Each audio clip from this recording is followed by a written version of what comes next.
For more ideas for your fruit badge, I'm going to suggest that you have a look at this artist's webpage. His name's Jeff McCann. He's a local Sydney artist, and he paints cardboard and turns them into fun jewelry. So he recycles cardboard and makes them into something more interesting. I myself have a pair of his earrings. He's got some cucumber earrings here, passion fruit, watermelon earrings. But today you're going to be making a badge. And in your kit, I've supplied you with a pre-cut out cardboard badge, some blue tack, a brooch pin.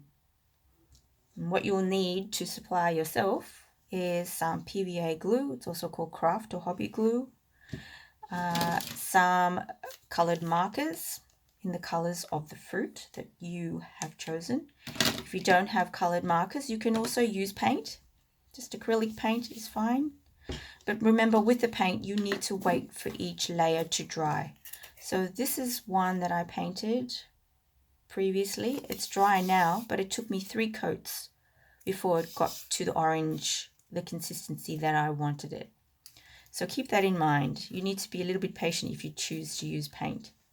You can also use crayons if you don't have colored markers or paint.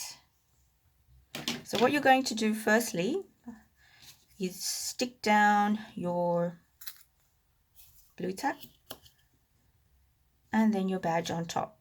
This way it won't move around while you're working away.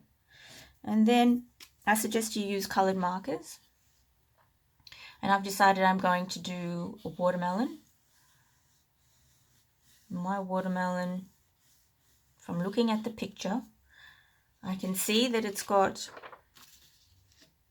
a green outer ring. And then it's got some white space. And then there's the red part with the black seeds on the inside. So I'm going to color all around my badge in the green, and then I'm going to leave a little space, and then I'm going to start coloring my red interior. You can draw this on in pencil if you would like to. I like doing freeform though.